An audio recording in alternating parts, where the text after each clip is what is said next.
खाटू श्याम मंदिर सीकर समुच्चत में स्थित है। खाटू श्याम का इतिहास बहुत प्राचीन माना जाता है। आज से लगभग 1000 वर्ष पूर्व इस मंदिर का निर्माण हुआ था। सीकर जिला मुख्यालय से लगभग 43 किलोमीटर दूर खाटू नामक गांव में बाबा खाटू श्याम का प्राचीन मंदिर स्थित है। इस मंदिर में भगवान श्री कृष्ण और बर्बरीक की पूजा होती है। खाटू श्याम मंदिर में बर्बरीक का शीश स्थापित है, जिसे बर्बरीक ने भगवान श्री कृष्ण के कहने पर दान कर दिया था। कलयुग में खाटू श्याम को श्री कृष्ण का ही अवतार माना जाता है। खाटू श्याम को हारे का सहारा कहा जाता है, क्योंकि जिसकी मनोकामना कहीं पूरी नहीं होती उसे श्याम बाबा पूरा करते हैं। इस वीडियो में हम आपको खाटू श्याम का इतिहास, उनकी कथा और खाटू श्याम मंदिर कहाँ स्थित है, इसकी पूरी जानकारी देंगे। खाटू श्याम का इतिहास महाभारत काल से जुड़ा हुआ है। ये पांडव पुत्र भीम के पौत्र थे।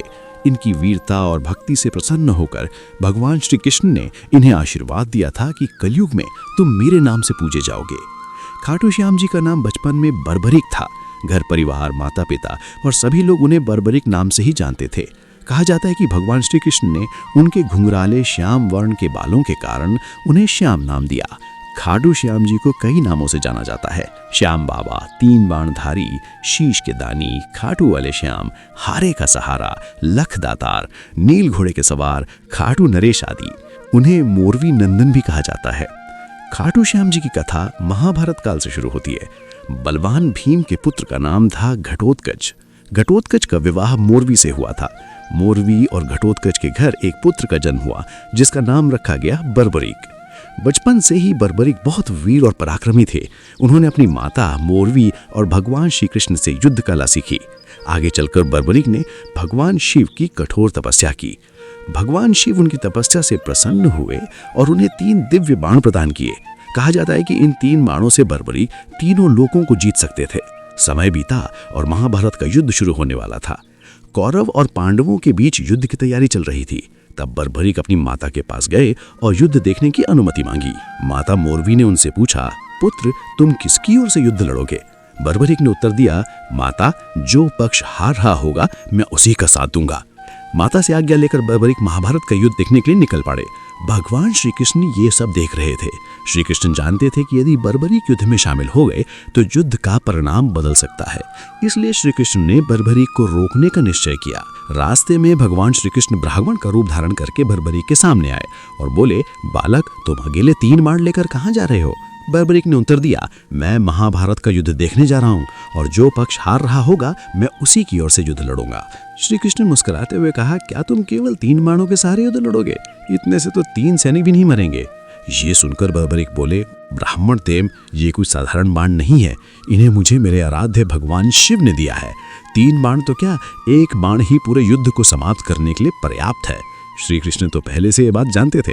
उन्होंने बर्बरीक की परीक्षा लेने के लिए पास के पीपल के पेड़ की ओर इशारा किया और कहा, यदि तुम्हारे बाण इतनी शक्तिशाली हैं तो इस पेड़ के सभी पत्तों को भेद कर दिखाओ।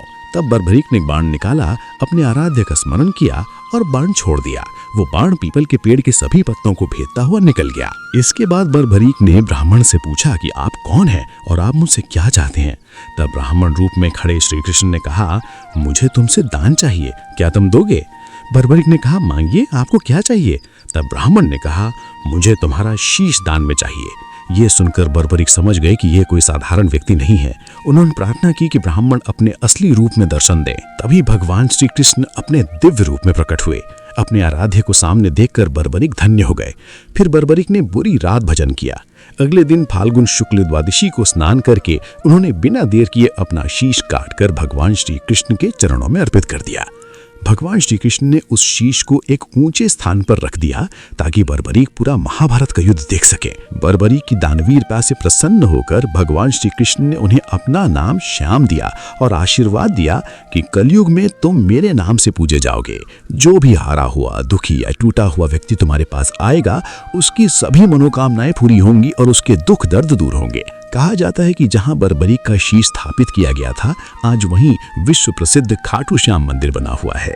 खाटू श्याम जी का महत्व कलयुग के साथ साथ और बढ़ेगा, क्योंकि भगवान श्री कृष्ण ने उन्हें ये वरदान दिया था कि जैसे जैसे कलयुग बढ़ेगा वैसे वैसे तुम्हारी महिमा और भक्तों की आस्था भी बढ़ती जाएगी। आज बाबा खाटू श्याम हारे का सहारा बनकर भक्तों की मनोकामनाएं पूरी कर रहे हैं और उनके दुख दर्द दूर कर रहे हैं।